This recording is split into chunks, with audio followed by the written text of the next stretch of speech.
Nice. We're live? Yep. All right, so we're back. We're live. We're in June, full swing.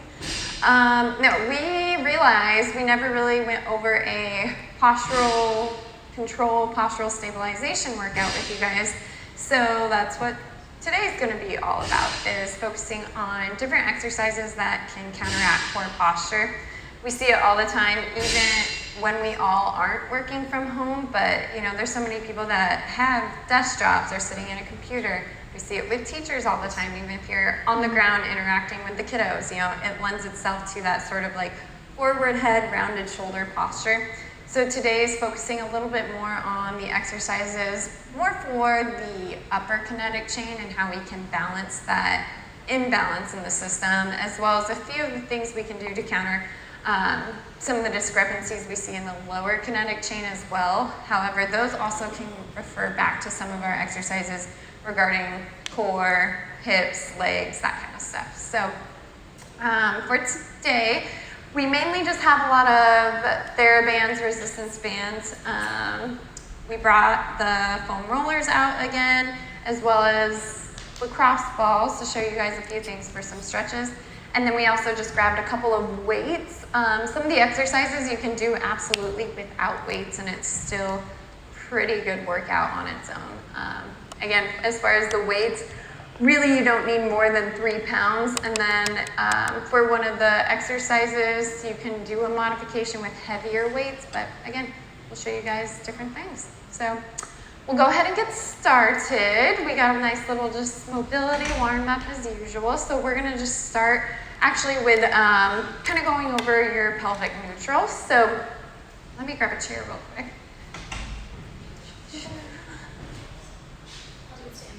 So Marissa's gonna show you standing. Go sideways here. But you wanna be able to have a little bit of dissociation between your lumbar spine and your pelvis. So whenever we've talked about hip flexor stretch, we're always talking about moving the pelvis, tucking the pelvis. So basically you wanna just make sure you can tilt your hips forward and then round them back. So it's almost like we're going into that all right, let's stick our butt out and then let's tuck our butt underneath us, almost as if you have a little tail tucking between your legs. So these are pelvic tilts. This is a great warm-up to do just to kind of focus on that lumbopelvic dissociation, creating motor control through the core, through some of the hip stabilizers. However, it's also a good way to determine where you're sitting and where your neutral pelvis is. So while Marissa can kind of keep showing you guys in standing those pelvic tilts, I'm gonna take my hands, place them right on my sit bones, that bony part of your butt, and with my feet flat on the ground, I'm gonna tilt my hips forward into that anterior pelvic tilt, and I feel the weight come off of my hands of those sit bones, and then if I roll all the way back, I feel them kind of stick in my hands, and then they roll off again. So as I'm rolling back and forth, I'm trying to find that point at which the ischial tuberosities, the bony parts of your butt, are the most prominent, the most sticking into your hands. So for me, that's right about there. And that's my neutral pelvis. So when I'm seated, at a desk doing computer work, whatever, this is pretty much where I should be sitting. Again, if you're tilted too far forward, that's a lot of tightness through your hip flexors, or we all tend to adopt this posture, but then we're reaching forward and that creates that whole forward shoulder, rounded shoulder, forward head posture. But if I find that nice neutral pelvis, I should be in a more neutral state that reduces all that tension and stress to hip flexors, hips, back. So you can either use it as a warm-up, like we said, as far as lumbopelvic dissociation, getting some motor control and activation, or as just kind of a postural awareness exercise to determine where you should be sleeping. Okay, moving on. Let me get this out of the way. We'll do some circles of our head to get the cervical spine all warmed up, because again, we're focusing more on upper kinetic chain. We're just going to do the little half circles from side to side, so that way we're focusing a little bit more on the flexion with some rotation. Just feel a nice stretch. You can always kind of open your palms, try to keep your shoulders a little bit more depressed down. That'll give you a bigger stretch. And at any point, if you feel like you want to hold it in a certain area because you feel a bigger stretch there, you always can do that. Add that little overpressure. But it is a nice dynamic mobility exercise. And then we'll go into extension and half rotations.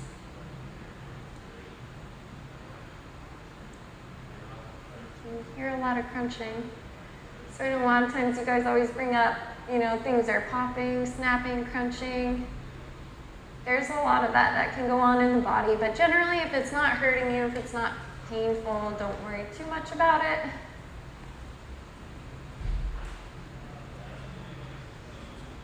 Okay, good. All right, on to the next one. We're gonna do our shoulder rolls. So let's go ahead and just roll our shoulders backwards. Again, a lot of these mobility exercises, while these aren't necessarily stretches, if you're sitting at a desk, 8 hours, 9 hours a day, you just kind of want to get out of your static positioning. So even just doing some shoulder circles forwards and backwards, and break that sort of static posture. And switch to forwards. Gets those muscles activated. You're bringing good blood flow in.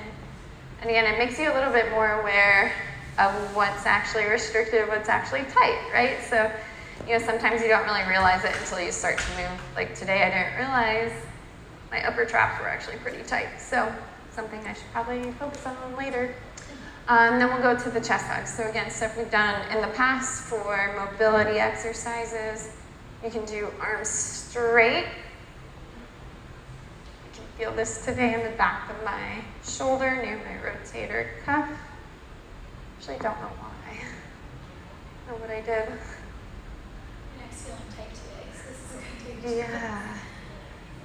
And then you can do it with elbows bent, adding a little bit of thoracic extension, opening up the chest. Yeah, feels good. So again, these are things you can so easily do at your desk.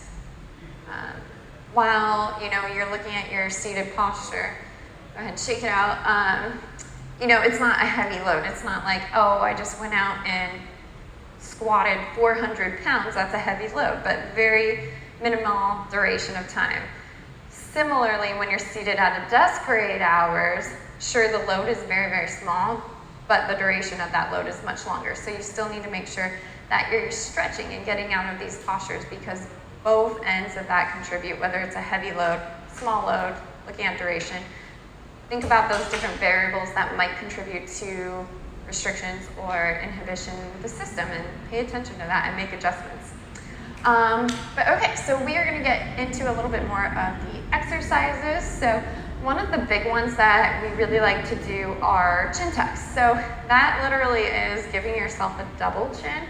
So do you want to do it standing, and I'll do it laying down? So I'll go this way to show you guys. So you don't, yeah. So with the chin tucks, like I said, it literally is giving yourself a double chin. As great as that is, everybody wants to do that. But the reason is that we're activating the deep neck flexors. We're not actually nodding forward, because those are our superficial neck flexors. Those are already, overactive, tight enough as it is. So we're trying to get the next layer down, the ones that actually kind of help support and stabilize, the 10-pound head on top of our body. So these guys, again, Marissa's going to show you in standing, equivalent to sitting, well, whatever. I'm gonna do it on the ground, and all we're gonna do is, it's nice to give yourself that little cue of 2 fingers on your chin, and just tucking in, giving myself a nice double chin there. And again, if you look at both of us, we're not nodding our head forward. I'm not coming up off the ground. I'm just tucking my chin right back into it. It's almost like a little bit of a retraction. And if you're doing this in standing or sitting, a nice place to start is to think about fixing your alignment of your head. So if you feel like you're in this forward neck posture, first kind of correct that alignment, bring ears over your shoulders. And then, like Natalie said, you can use your fingers to just cue that gentle chin tuck. So you should feel it coming from these deep neck flexors in here. If you at all, kind of going off of that, feel it more down into the lower part of your neck, or even like the sides through here, you're probably doing too much of a nod. Because again, if I'm trying to lift my head off the ground, now all of a sudden you can even see it strain on the side of my neck. I feel it coming down towards my collarbone. But when I'm here and I just double chin, I feel it like actually where my double chin is. The double chin muscles. Okay, so those are a great one. Again, anytime you were getting neck pain, shoulder pain associated with sitting at your desk, I know for a while when I'm doing my paperwork and I spend too much time, every now and then I get like a little tingling in the upper part of my shoulder because I know I am adopting that posture. So if I just give myself a couple of chin tucks, it tends to go away. So pay attention to that one. Going off of that, a nice progression is adding either snow angels, or if you do them up against the wall, a wall angel. So I'm gonna do these on the ground, and maybe you can just show against our nice little Function Smart banner. So these guys, again, are a nice one to have that little chin tuck with. So I'm gonna do my chin tuck. I'm keeping my feet flat on the ground. I'm trying to keep my spine pressed against the ground. So if you're against the wall, try to make sure your spine has contact against the wall, that you aren't arching your low back too much, or even through the upper back. You want to try to maintain like nice flat positioning so your spine's neutral. In this position, again, chin tuck, arms out to the side. You can see my pecs are pretty tight today because I can't get my arms down, and that's okay. But we're just gonna gently drop our elbows towards our side and then reach up overhead, almost like we're making a snow angel. So as you go through this position, again, I'm trying to keep my back flat. I'm trying to keep my arms flat against the ground and moving through this position. But you might notice that certain parts of this range of motion are tighter than the others. And that's because the fibers of the pec fan out. You know, they're not all running in one direction. So again, if there's this particular spot that feels a little bit tighter, you can feel free to hold that as a stretch, or you can keep working through it in this sort of dynamic mobility.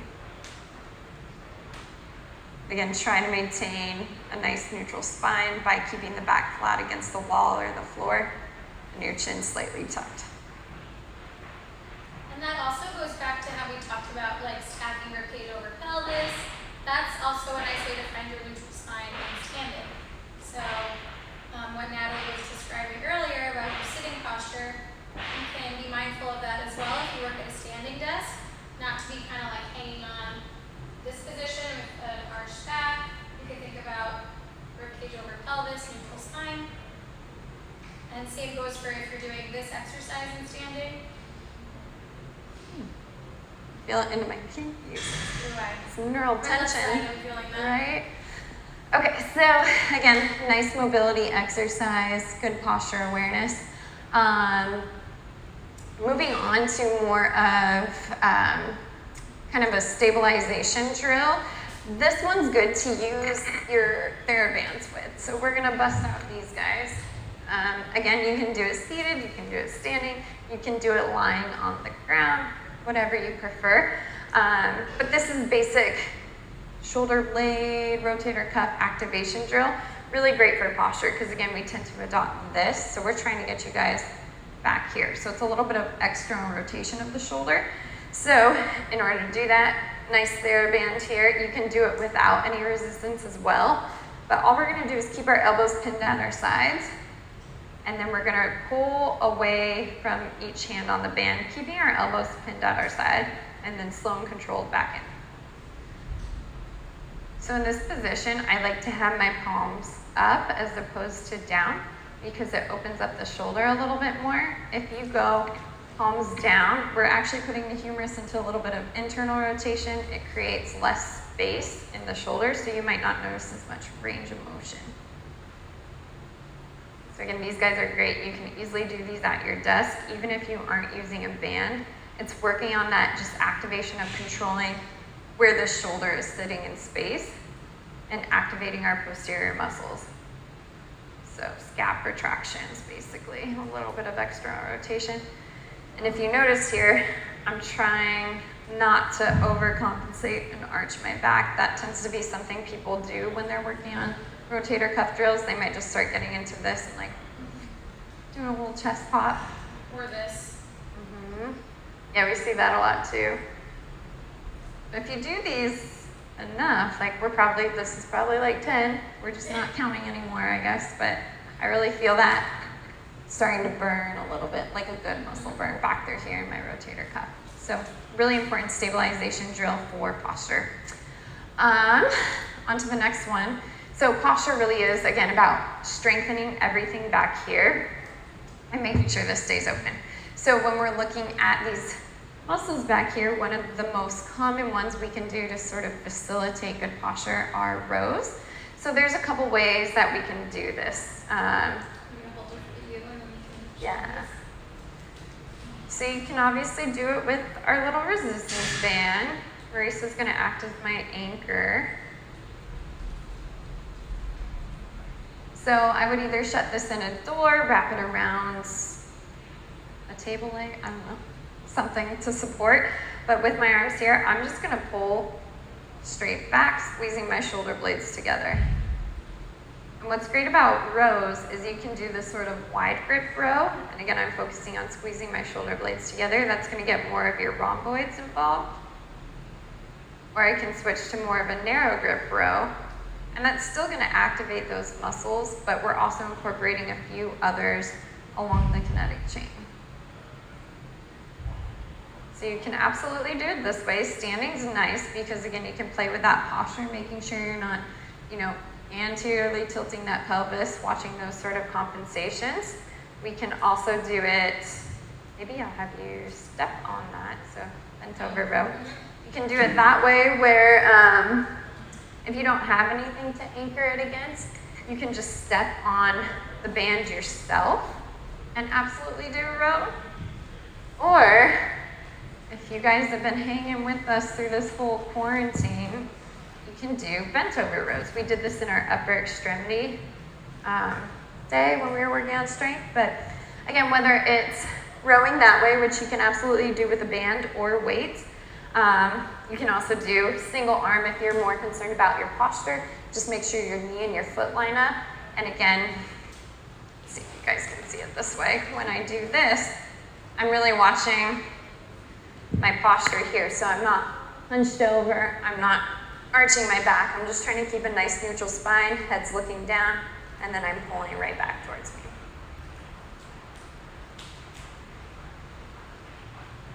So again, this way is great because you can focus on one arm at a time. Marissa's showing you the alternative with a band. And again, based on your level, you can obviously make this as challenging or as easy as you want it to be. If you really want it to just be like sort of a postural awareness drill, then keep your weights light. But if you're really looking to strengthen, grab some heavier weights.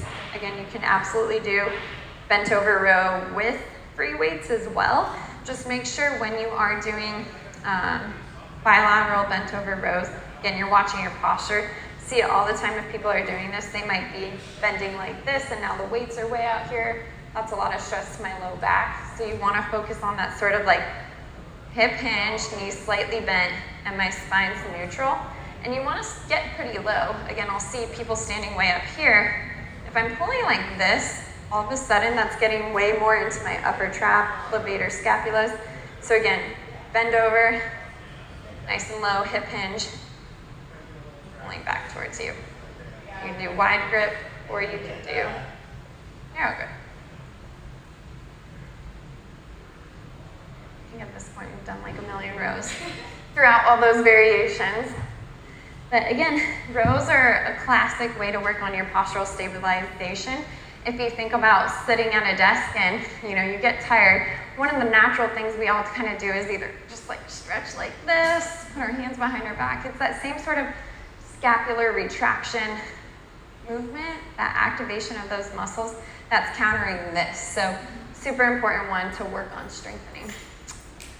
Okay, next one. We are going to bust out our So these guys, again, kind of a functional training exercise for our rotator cuff. Whenever we are using our upper extremity, we're reaching out in space, right? We talked about this, I forget when, but we talked about it at some point. All the days still blurring together. That's been happening so much today before we turned it on. Again, with this exercise, we're basically just moving straight into flexion, but if you put a resistance band around your wrist and push out, keeping your arms straight, that's gonna get a little bit of that external rotation involved to fire your rotator cuff. So in this position, my hands are pushing out against the band, and we're just gonna raise straight up and right back down. And as you raise up, again, try not to hike the shoulder. Don't let the upper trap take up the work. You wanna keep your shoulders kind of externally rotated back in line with your ears and centered throughout the whole motion. So again, think of that shoulder being your axis of rotation. There's the little rod going through the middle of my shoulder, so I can't let it rotate forward or backwards or go up. It's just staying centered in that joint. And that's the role of the rotator cuff for you. It keeps it centered. And quite frankly, on this one, you don't need that big of a resistance band. I'm really struggling to even put tension on this one and get my arms up. So minimal resistance is absolutely fine. So here you can continue to be mindful of that chin tuck, standing posture. You can kind of apply a chin tuck to any back exercise you're doing to make sure your neck is in proper alignment. Like I said, this band's pretty thick, so I'm struggling to get this up. I'm using really light resistance, and this is more than enough. And I can feel myself wanting to do this to help. So same token, you can absolutely go against the wall and kind of monitor yourself to keep posture in line. That is a really good exercise. Ooh. Okay, so we are gonna work on our lat pulls. So you're gonna hear Wizard of Oz voice, I guess. So typically you would anchor this to, tie it in your door and then shut your door so it would be locked back here. Can you reach it? Kind of. Or I'll just dangle my hand. Get really creative today. But in this one, we are trying to activate, again, some of the lower posterior muscles. So we're working on lat pulls here. But when we work on our lat pulls, we're also getting kind of the mid trap and the lower trap involved. These guys are all very, very important, kind of maintaining a little bit more of a posterior tilt to your scapula. That's going to counteract that forward pull we often see from the chest muscles, the pecs being way, way too tight. They also contribute to important stabilization of the shoulder blade itself. So lat pulls are always a great one just to maintain good stabilization of that shoulder blade. And again, really activation along the muscles of the back of the shoulder blades is always going to be really important for countering that forward head, rounded shoulder posture we associate with work. So I can't really see what Marissa's doing, but you can do it with elbows bent, again, wide grip, or you can even do, again, narrow grip. That's going to target some muscles along kind of the side of the rib cage, which again play an important role in stabilizing the shoulder blade when we move. You can always do one arm at a time. You can do both arms at a time. But I think you guys get the idea from my nice Wizard of Oz voice. That was a little tough to find somewhere to anchor. We were talking about this earlier, how are we going to show this one? But if you can tie your TheraBand, put it up in the door, shut the door, usually make that work. Something like that. But soon, gyms will probably be open, so you can also go to the gym and do it. I know. At the lat pull down machine. It's going to be a great day for a lot of people. Okay, so this next one, again, working on a little bit more of the lower muscles of the shoulder blades in the back, mid-trap, low trap, lats, that kind of control. Let's have you do it on the ball. Okay. We'll show you guys a couple of different things on this because there's a few ways we can modify it. You can do without weights. You can grab free weights. Again, you can do one arm at a time. These guys are called Eyes Wise T's for a very obvious reason. You make an I, a Y, and a T with your hands. So, in this position, Maurice is stabilizing herself over the ball. She's gonna raise her arm up. I think she just did the Y. Yeah. And so that's gonna target, again, these lower muscles in her shoulder blade back here to help stabilize. One of the big things we often see people do is start lifting too much with their upper trap and their deltoid. So when you're doing this exercise, make sure you're focused on this part of the shoulder kind of driving that movement. You want to feel that activation back here.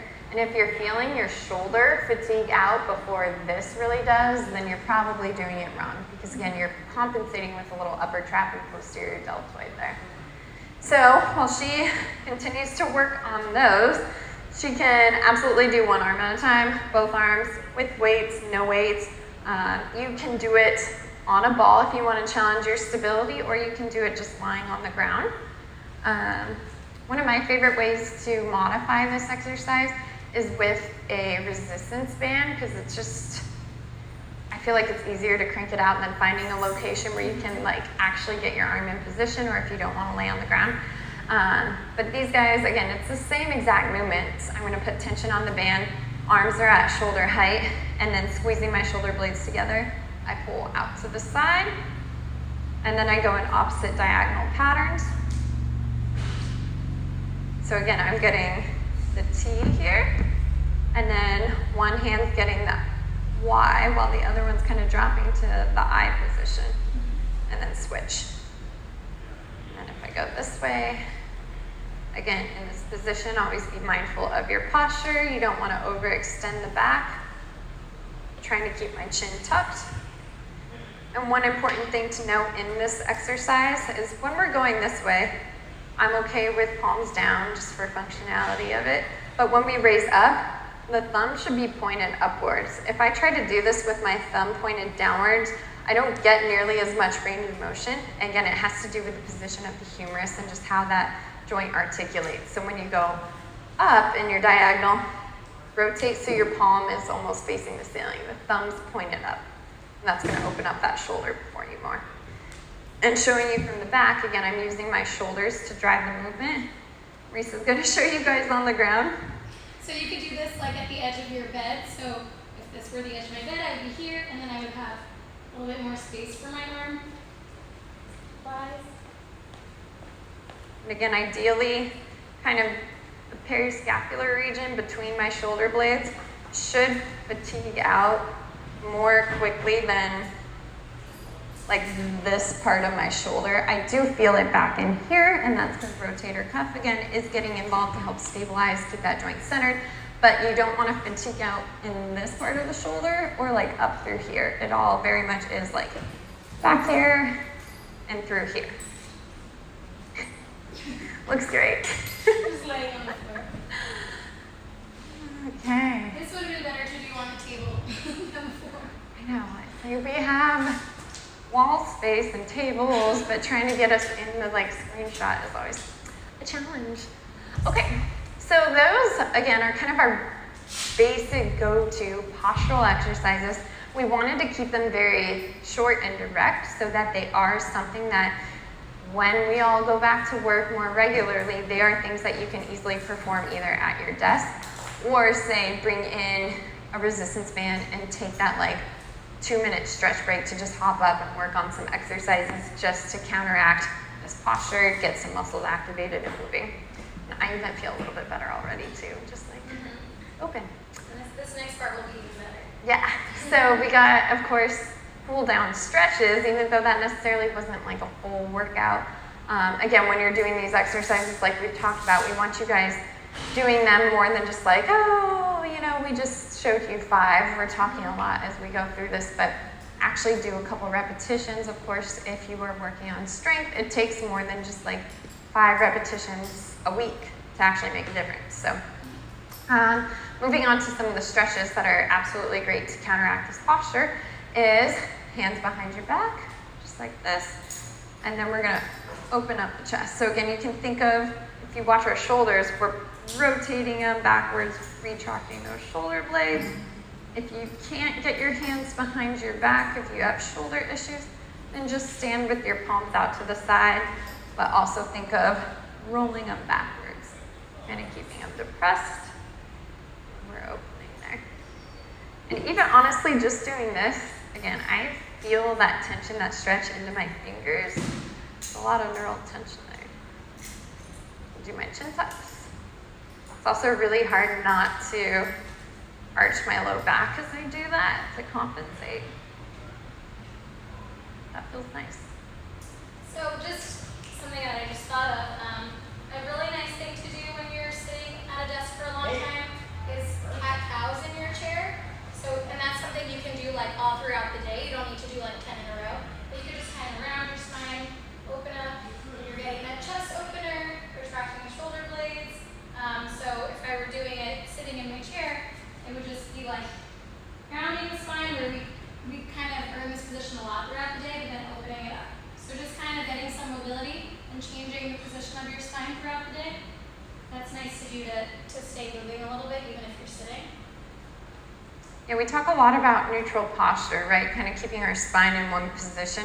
We're either always saying, oh, we're too arched forward, you know, in like a seated position or even running, walking. Or we say, oh, we have terrible posture and we're all slumped. You know, it's not that you don't want to be in these positions. The spine is meant to move. You know, it's made of different segments. So exactly as Marisa was saying, it's great to promote mobility, kind of that segmental motion throughout the entire spine because we want to preserve that range of motion. So you want to be at the computer in a nice posture, but you can stay moving throughout the day, especially into extension. Actually feels good when I'm standing. Let's just do this the rest of the time. All right, so two of our most favorite muscles to always talk about, upper trap, levator scapula. They cause that classic hiking of the shoulder. Super important ones to make sure that we stretch and don't overutilize. So classic exercises, stretches for these guys. Again, tilt your head to the side. I'm gonna gently add overpressure. This will get my upper trap. If I'm standing, I can put my hand behind my back to keep that shoulder depressed a little bit.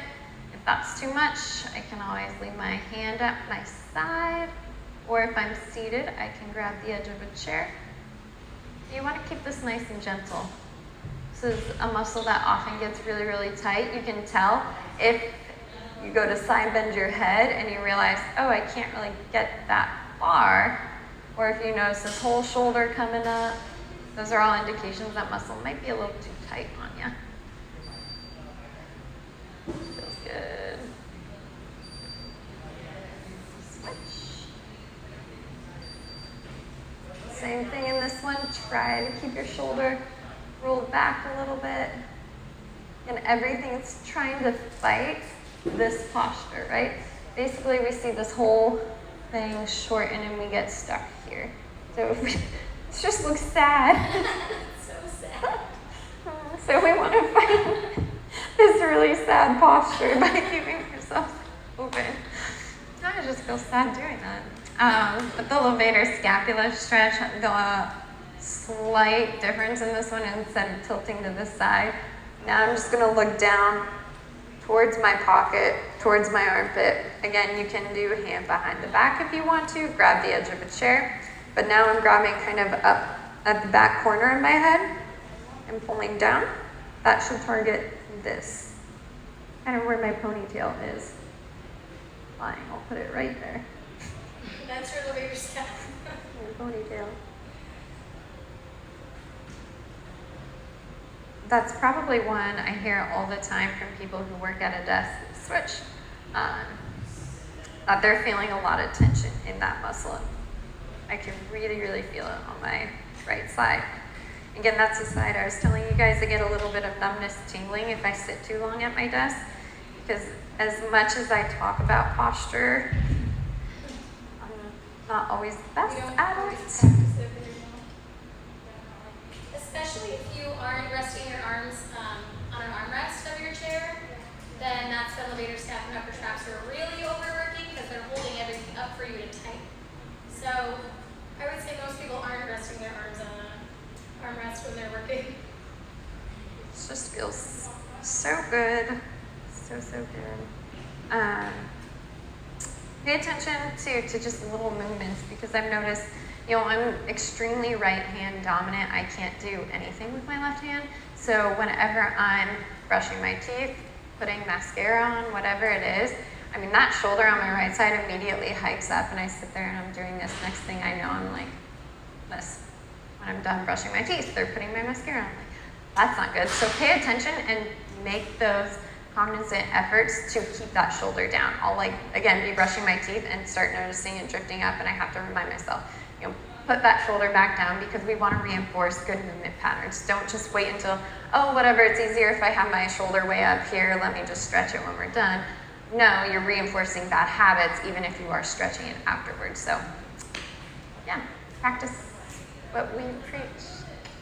Okay, so next one. These are all some of my favorite stretches. So in this one, again, you can have a little hand towel. We just folded it into quarters. You can grab a towel, you can grab yoga strap, dog leash, belt, really whatever you want. But what I like about having a towel, maybe something a little bit longer than a washcloth, is it creates a bit more of a fulcrum, something to leverage your neck over. But all we're doing is placing this at the base of my neck. Yeah. So placed at the base of her neck, she's holding with her hands anchoring forward, and then all she's going to do is lean her head back over it. So not only does this give her neck a little bit of support into that extension, but again, we're looking at that segmental motion. The spine is meant to actually move in separate segments, so we're giving that little leverage, that fulcrum, to stack over. A lot of times when people move into extension, I'll show you from here, we just sort of hinge, right? We think we're stretching, but no, I'm really just have one or two segments that are just doing all the mobility for me. We want to see mobility throughout all 7 of those cervical vertebrae, and extend over. Again, in this position, you can kind of see she's creating that leverage from the back. She's getting a nice extension there. From this position, I'm not letting my shoulders round too far forward. I'm just anchoring straight down, which is why it's nice to have something longer than just a little washcloth. And I'm extending back. And this, again, is more of a dynamic one. I wouldn't want you guys necessarily holding here for too long, because, again, that's kind of putting your head upside down, right? It can cause decrease in blood flow, blah, blah, blah. Just don't do it too long, okay? Moral of that story. We are on to, okay. So, a couple different ways we can do this. I'm gonna give Marisa the one ball way. If I had a sock, pillowcase, something, I could put 2 lacrosse balls in it, or even just tape them up. But what we want to do is, my ponytail's in the way. Both of us, you want to put these at the base of your skull. So if you notice, particularly if you have one side that's tighter than the other, you can focus that ball on one side, kind of work more localized, more specific segments, right? So a lot of times, we've all experienced it at one point in our lives. You wake up and you're like, man, what the heck did I do to my neck? I can't barely turn. So that's a really good way to emphasize that sort of unilateral mobility. Again, if you're one of those people, you woke up and now all of a sudden you can turn your head to the right, but turning to the left, you're stuck here, you can't bend. You want to put that ball on the left side, because you're having restrictions in closing patterns. Well, there's the whole issue, science behind it, but just put it on the side you feel stuck on. So again, ball, you can lean against the wall. We're going to show you how you can do it, again, laying on the ground. It might be a little challenging. This kills me every time. All of a sudden I get really loud. It might be a little bit more challenging with a single ball on the ground. You're just going to have to support with your hand. Or you can alternatively roll up another towel, place it on the other side. It's not going to give you that same leverage, but it'll at least support the other side. Or you can take the 2 balls and, again, put them at the base of our skull. These ideally would be in a sock or taped together. And then I place them there, and again, I can do that little bit of a chin tuck.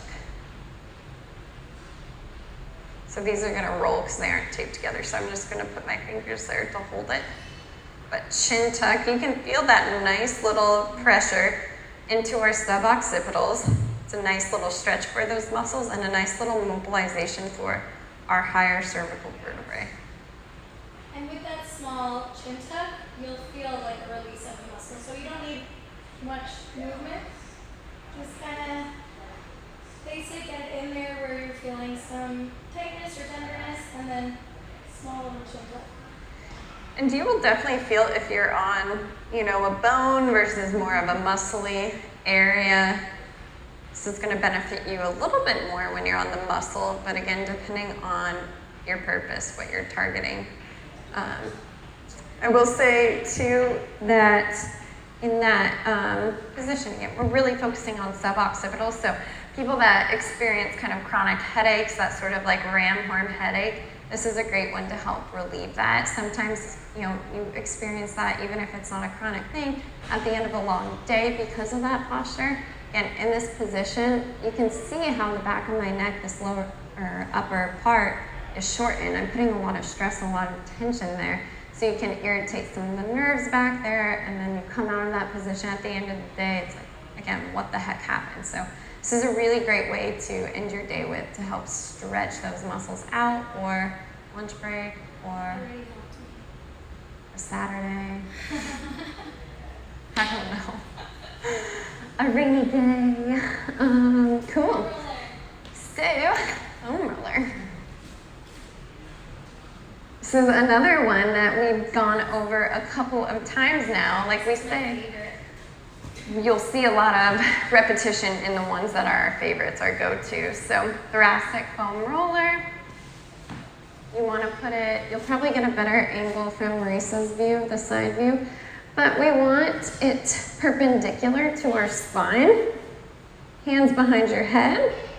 Squeeze your elbows together. That's going to draw those shoulder blades out of the way and give you more access to your spine. In this position, you can just kind of gently walk your feet down so you're rolling up and down your spine. If you find a particularly tight spot, which is typically like bra line, that's where you want to kind of hinge and fulcrum at, right? So focus on this being your fulcrum, right? Arching over that. If you really want a big stretch, this kind of takes your breath away a little bit if you were pretty tight.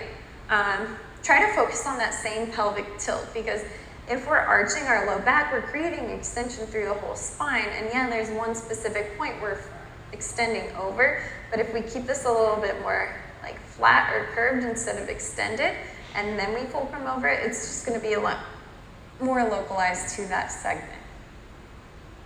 And it's a lot more uncomfortable. Where you can just, again, kind of gently roll. Again, try to keep the elbows squeezed together to give yourself access to your spine. Don't roll quickly up and down. It should be just kind of nice, slow, and controlled as always. And then you don't need to keep your butt off the ground. In fact, it's probably a little bit bigger of a stretch if you let your butt kind of drop to the ground, and then if you need to roll, yeah, just keep it barely off the ground, but gently walking up and down that spine.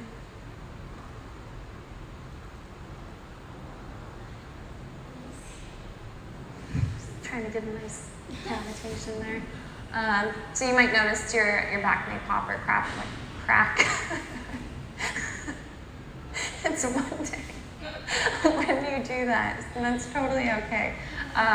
Just be careful, right? If you know you have a weak back, maybe don't do this one. But again, these things are pretty user-friendly, so don't worry too much about it. Moving on to the pec stretch, another one of our favorites. So this is mimicking what we kind of reviewed earlier on those wall angels, but more of a static stretch. So this time we're going to go parallel to our spine. I'm going to put my butt on one end, my head supported on the other, and you can see that with Marisa a little bit better. But you want your spine to have complete contact against it. Do that little chin tuck. If you are a female and have a ponytail on, pull it to the side, or just do a really high pony, because that can mess with the posture on this. But then in this position, I'm just gonna let my arms with elbows bent drop out to the side and just relax in this position. Again, you can make it more dynamic by doing those little snow angels here. If you notice, maybe way down at the bottom is tighter, hang out there. At the top, hang out there. Or if you're someone that is experiencing shoulder pain, shoulder issues, or you're getting numbness, tingling in this position, go ahead and just straighten your arms out so your hands are supported. You're still opening up the chest and getting that nice stretch without as much, leverage on the shoulder, because we're not forcing it into external rotation, or gravity's not forcing it into external rotation. We're just kind of easily, gently relaxing here. Again, you can move your arms down, start walking them up overhead. If you are doing arms straight, or even arms bent for that matter, when you come up overhead in this position, it's gonna be really easy once you get past 90 degrees to want that shoulder to hike up or let it start shifting forward. Try to keep those shoulders back and down. But honestly, one of my favorite things to do on my lunch break is just hang out here and let my pecs stretch out. You might start to get a little numbness tingling in the fingers after a while. Just stop at that point. You've done enough stretching. You're not harming anything, but it's just the tight muscle compressing on the nerves. So that's a good indication to go ahead and get out of that position. It's like when your arm goes to sleep. If you're sleeping on your arm funny, jump out of that position, it goes away in a couple seconds. Okay, a couple more for you guys. Again, some of our favorites, prone press up. This is getting more into some of the lower back stuff. So counteracting that really poor slump posture, which is probably more typical of students than people working at a desk, I would say. Lazy kids, including me. So hands under your shoulders, just like Marissa's doing. You're pressing up into a little cobra pose. We're working on that extension through our low back. In this position, I'm trying to keep my elbows at my sides, still emphasizing my shoulders down, rolled back slightly. But again, the emphasis of this one really is more on the lumbar spine, that segmental motion, as opposed to up here. So while we do want to reinforce good habits, if you're not keeping these guys back, it's not the end of the world, I get it. Alternatively, you can go onto your forearms, but you do want to focus on that segmental motion. So as I'm rolling up, think about one segment at a time rolling, because a lot of times we see issues with kind of like 3 or 4 segments all moving as one.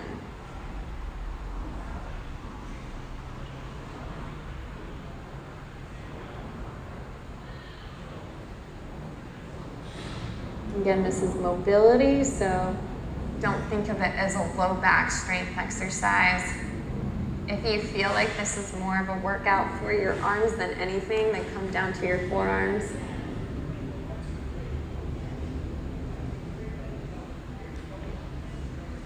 Okay, so I'm gonna press back up to hands and knees. Let's go ahead and go onto our sides. So this one really, again, we're looking at lumbopelvic dissociation. It's a nice hip opener. It stretches the obliques. It creates nice segmental motion in the lumbar spine. So Marissa's way ahead of me, and she's already showing you guys what we're doing. So open books. These guys, again, our legs are stacked. I'm not sure if I should figure out which way I want to lay here. This thing's going to turn off. You know what? I'm just going to watch Marissa do it and talk. So ideally a pillow so your head's not like mine. You have something to support your head, right? Because again, neutral spine. So her hands are stacked, her knees are stacked, feet are stacked, and then she's taking her top arm, rotating open, and following with her head, so that we're creating this sort of nice, like, unwinding, twisting motion throughout the entire spine. So you want to make sure the head follows. If she were to open her arm without turning the head, now we're creating this weird, like, rotation in the thoracic spine, but then the cervical spine's tweaked the other way. So Just follow with your head as well. Again, you'll feel this kind of in the hips. You can see as she opens up, there's a nice twisting through the obliques. If you feel like you can't get that far, a really great trick is to go into a door frame. So if this acts as the door frame here, she has this now to support, stabilize herself, stabilize her hips, and then she'd be opening up into a hallway so she can get a little bit more of a stretch, more rotation. Alternatively, if you are noticing this is more difficult on your shoulder than anything else, just stack a couple pillows to help support that shoulder when you go to rotate and open, or you can do hand behind the head. So you're still getting a rotation, you're getting opening of the chest, it's just less of kind of a rotational torque. Torque on the shoulder. Yeah. I always have to focus on like T-O-R, torque versus torque. There's less torque. That's more the hips. Yeah, I know, we're all about the humor today, apparently. I don't know. I don't know. But our last one is that sort of modified thread the needle, modified child's pose position. I'm gonna grab a foam roller just because it's here for ease sake. So again, this is to get more of the lats involved as well as that rotational extension stretch. So being up on the chair is a nice way to do it because Marisa can drop her thoracic spine into extension a little bit more. And then it's also less flexion, less load on the knees as well. So if you're someone that has knee issues and you can't do a typical child's pose stretch, then that's a really great alternative.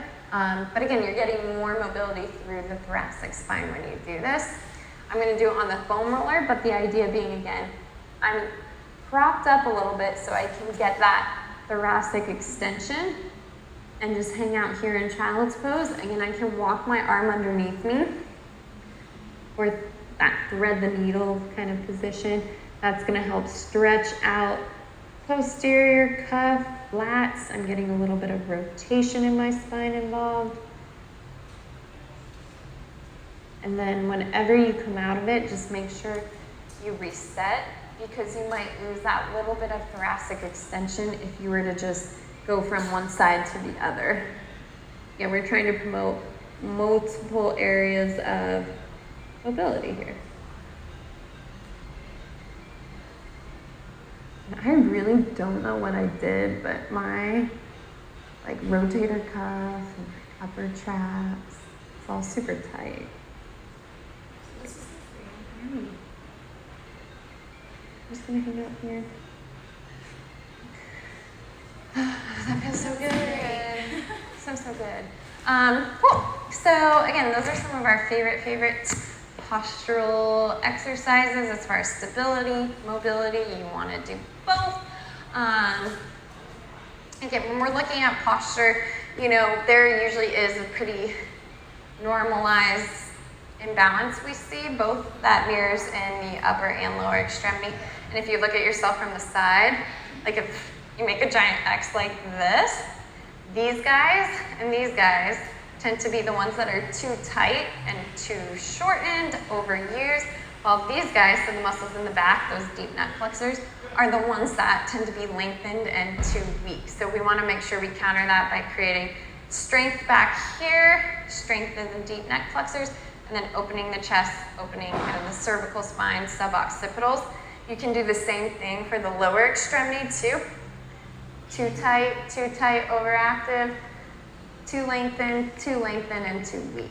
So just think about that X pattern. I don't know why I have to turn around. I'm just all over the place today. Typically, one diagonal, too weak, too lengthened, the other too tight and overactive. So you just got to pay attention to those and work on countering with the opposite diagonal. Yay. I don't know, today. It's Monday. I knew that was going to happen. Go away. All right. Hello? Thank you for coming again. We are still probably doing these at least Actually, I don't know. Probably the next 2 Mondays at least. So, any other suggestions, ideas? Here's the man of the hour. He's got his 3D printed mask on. Fun things. With a Function Smart logo. We were more entertainment today than anything else. I know. This was really for comedic relief, I think, than anything, with some education on the side. So, yeah, again, any suggestions, ideas, anything you want to see that we haven't covered, or if you need a review of anything, let us know. I think that's it for today. Yeah. Yeah. I don't know, man. It's Happy Monday. Bye. Bye.